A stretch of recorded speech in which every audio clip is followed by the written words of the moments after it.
Halo semuanya, kembali lagi di channel Valentino Jebret.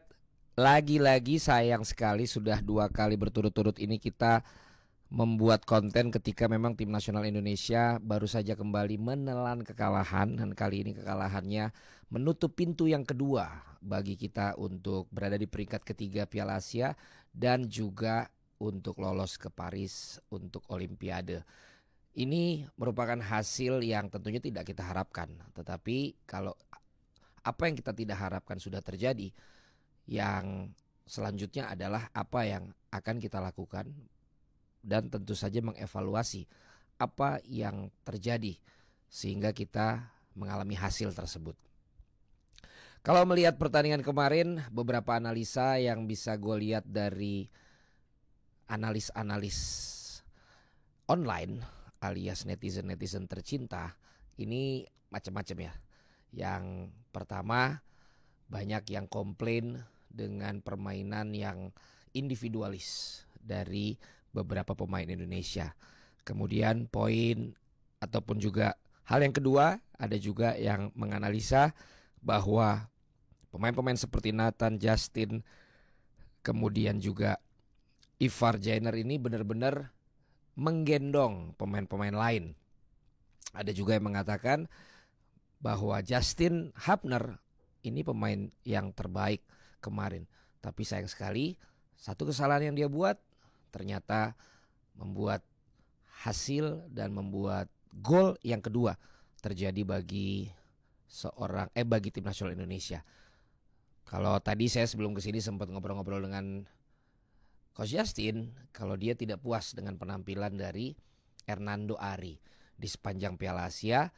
Di luar dari penampilannya kalau diadu penalti, dia merasa termasuk di pertandingan kemarin ada beberapa evaluasi yang harus dilakukan kepada Hernando Ari. Seperti harusnya pada saat menangkap di bola gol pertama, harusnya dia bisa letakkan bola itu lebih jauh ketika dia sudah yakin untuk memotong bola. Dan di bola yang kedua harusnya tidak sampai berada di antara dua kakinya. Ini beberapa alasan-alasan, beberapa analisa-analisa yang gue lihat baik itu secara komen-komen di dunia online dan juga beberapa orang yang gue temui. Kalau kita mengingat kembali pertandingan kemarin, pendekatannya memang berbeda antara apa yang dilakukan oleh Irak dengan apa yang dilakukan oleh Uzbekistan. Uzbekistan tidak memberikan kesempatan bagi pemain kita lebih dari 2 detik untuk menguasai bola. Sementara menghadapi Irak justru sepertinya dalam tanda kutip kita diberikan keleluasaan untuk bisa masuk ke daerah mereka sampai dengan di depan. Paling tidak 3/4 lapangan pertandingan, sepertiga lapangan mereka. Sepertinya kita malah diberikan keleluasaan untuk melakukan serangan, untuk menguasai bola dan untuk bisa mendominasi ball position. Ditambah gol pertama berhasil kita cetak dari luar kotak penalti. Semua juga sudah tahu seperti apa ceritanya. Kita sudah leading 1-0. Kepercayaan diri semakin bertambah. Keyakinan bahwa ini berbeda dengan Uzbekistan semakin ada bagi kita semua. Tapi pertanyaannya, apakah memang itu juga yang ada di benak para pemain-pemain kita dan juga pelatih serta official tim di tim nasional Indonesia? Kenapa saya mempertanyakan itu? Karena pelaku utamanya adalah mereka. Kita yang menyaksikan adalah kita yang memang memberikan support dan dukungan. Sehingga kemudian ketika itu kita begitu yakin bahwa memulai pertandingan dengan baik, mencetak gol duluan, kita kelihatannya akan memenangkan pertandingan hari ini. Tapi setelah itu ternyata Irak tetap dengan kesabarannya. Mereka cukup untuk membuat serangan balik melalui umpan diagonal antara ke kiri atau ke kanan mereka. Menunggu 2 pemain mereka untuk ada di kotak penalti, melakukan crossing, dan mereka yakin itu akan berbahaya bagi tim nasional Indonesia. Ditambah lagi catatan demi catatan bahwa mereka meraih gol demi gol banyak yang melalui penalti dan melalui set piece. Dan mimpi buruk pertama itu terjadi saat tendangan penjuru atau saat set piece, tendangan bebas atau tendangan penjuru, kita kebobolan. Yang saya katakan tadi, kalau saya melihat bagaimana Hernando Ari bukan terlambat untuk bisa menangkap bola tersebut, tapi kalau saya menilai ada gangguan dari pemain Irak. Tetapi analisa yang lain mengatakan bahwa memang itu 50-50 dan Hernando tidak sempurna. Nah bagi saya tidak sempurnanya itu ya memang karena ada gangguan tersebut. Kemudian setelah itu Irak tetap tidak langsung mendominasi pertandingan. Dia tetap menjalankan skemanya, dia tetap menjalankan game plan-nya. Justru ini yang gue pertanyakan dan gue mencoba bertanya-tanya pada diri gue sendiri. Apakah ketika satu sama itu pemain-pemain kita tetap yakin bahwa mereka sempat leading, mereka menguasai pertandingan, bahwa it's just a matter of time kita bisa mencetak gol lagi. Tapi yang gue harapkan ternyata berbeda dengan apa yang terjadi di lapangan. Permainan yang kita bisa lihat menghadapi Australia, naik menghadapi Jordania, menghadapi Korea. Bagaimana mereka dengan semangat, dengan gigih, dengan tactical, dengan individual skill menjadi satu, membuat kita melihat sebuah penampilan yang indah dan gigih. Kemarin kita tidak melihat hal itu. Itu menandakan bahwa ada yang tidak maksimal dari penampilan pemain-pemain tim nasional kemarin. Uzbekistan bicara level yang berbeda. Sehingga ketika kita analisa memang kita tidak berjalan sesuai dengan game plan kita karena memang kemampuan mereka, kekompakan mereka, kekuatan mereka berbeda. Tapi kemarin jelas bahwa yang lebih mendominasi paling hanya si Muntader ya, atau itu yang mirip Puyol. Ditambah lagi ada Muntader satu lagi tapi lebih ke pemain pengganti dan individual. Sementara pemain kita sepertinya bermain tidak lepas. Pemain kita tidak mampu menerapkan style of play yang kita biasa lihat di 3 pertandingan yang tadi gue bilang. Yang pertama, menurut gue terlalu sering menyerang dari sisi sebelah kiri. Apakah itu melalui Kelly, apakah itu bantuan dari Arhan, ataukah juga Marcelino banyak beroperasinya ke sebelah kiri. Ditambah Kelly dan Marcelino ini memang tipenya tipe flamboyan individual skill. Nah menurut gua ketika dua pemain individual skill ada di satu zona yang sama, maka ada kemungkinan ketidakcocokan dalam bermain. Karena kalau yang bisa gue bilang ketika satu bermain individual, berarti yang satu adalah tipikal yang simple dan melayani. Nah tapi kalau dua-duanya kumpul di situ, akan terjadi kesulitan dalam membentuk kerjasama maupun juga yang dinamakan skema maupun juga nanti transisinya. Itu yang pertama dari sisi kiri. Kemudian yang kedua, bagaimana memang strike tidak terlalu kelihatan. Memang beberapa pertandingan sebelumnya juga dia sering seperti itu. Tapi kali ini juga sulit sekali untuk dia terlihat, apalagi tadi bola sudah terpotong dulu ketika berada di sebelah kiri. Sementara Ivar Jenner ini berusaha untuk memainkan bola ini yang berbeda. Memang dia tetap tenang, dia bisa pivot, putar badan, dia coba main kombinasi.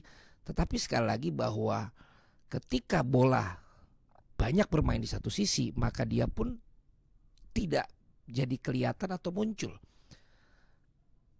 Witan di sebelah kanan juga seperti kayak dicuekin kalau menurut saya. Sehingga ketika Witan pun berusaha untuk ke tengah, tetap tidak nyambung bola kombinasinya dengan Jenner, kemudian Nathan yang kadang-kadang juga membantu ya.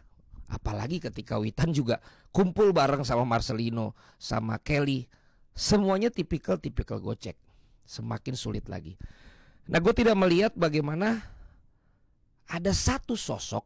Nah, ini poin yang ketiga. Gue tidak melihat ada satu sosok yang memang bisa jadi game changer, baik itu yang ada di lapangan saat itu maupun yang dimasukkan oleh Coach Sintayong yang punya karakter kuat.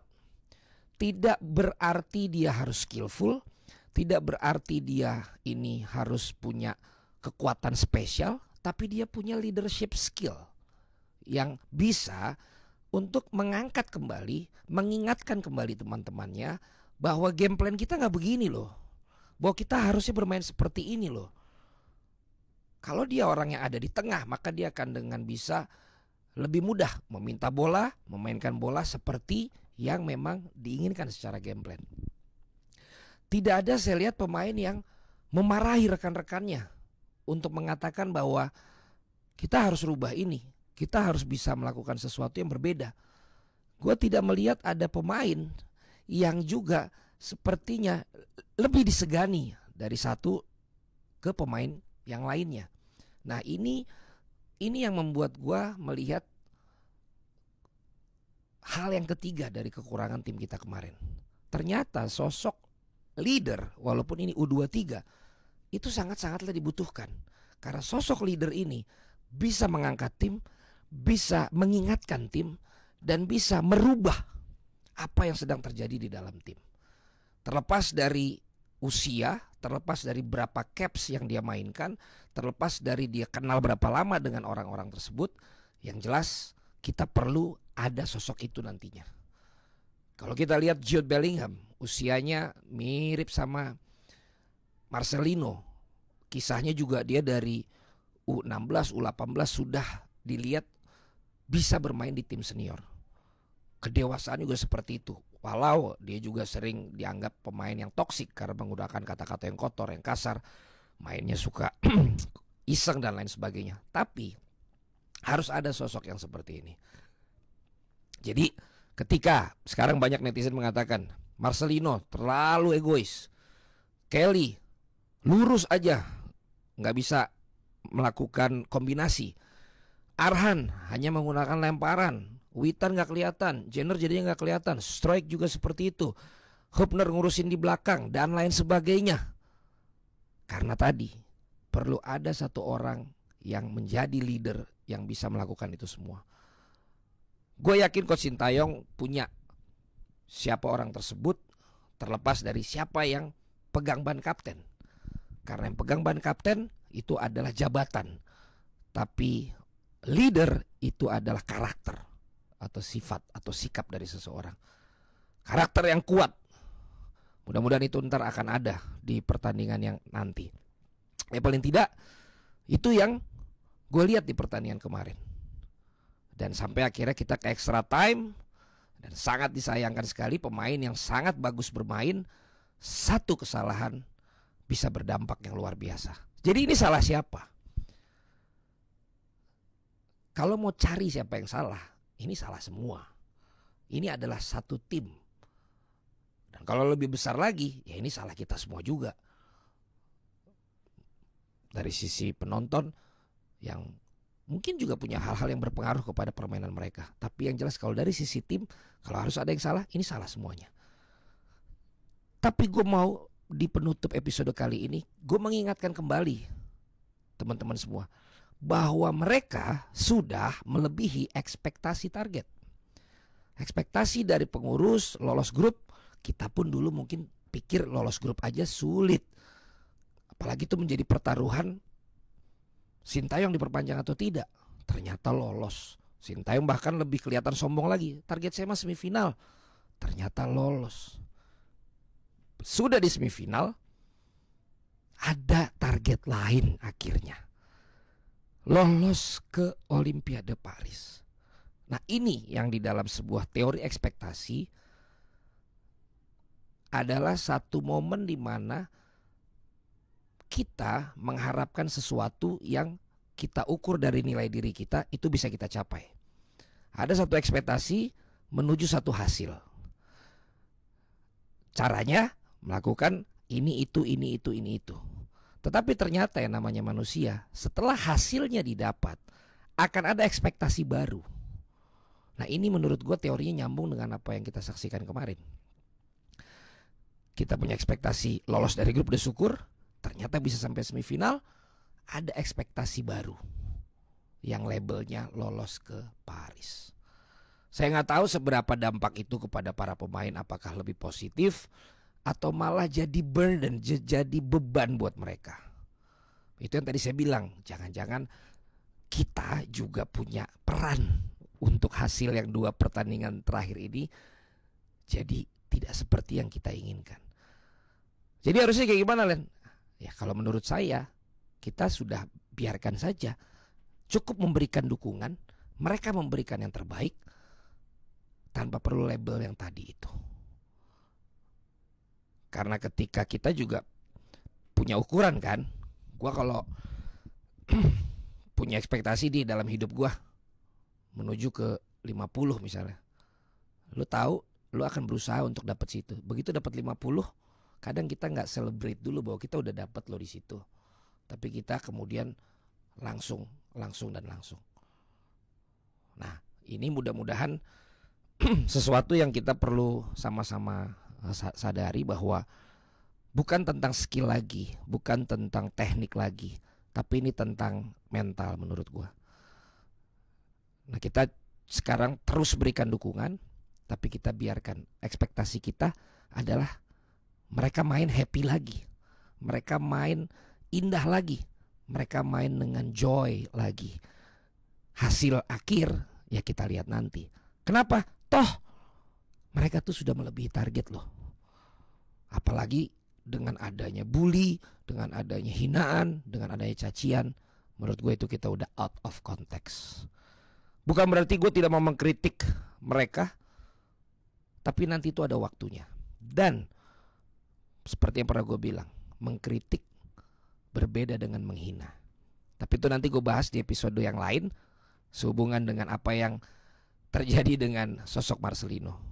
Untuk episode kali ini itu aja dulu, bahwa ekspektasi datangnya adalah dari satu harapan untuk mendapatkan hasil tertentu setelah kita mengukur diri kita, dilakukan dengan berbagai usaha. Nah, setelah usaha itu berhasil, outcome-nya apa? Nah, ternyata tidak berhenti di situ. Ekspektasinya kemudian meningkat lagi, menuju ke hasil yang berbeda lagi. Tidak mudah 6 hari tentunya bagi tim Indonesia, tapi kalau mereka kembalikan lagi kegembiraan mereka, nothing tulus mereka, semangat mereka, mudah-mudahan mereka ke recharge dan mereka bisa happy dan gak usah ditakut-takutin. Lu sih, gara-gara lu sih. Kita udah applause, mereka sudah sampai sini.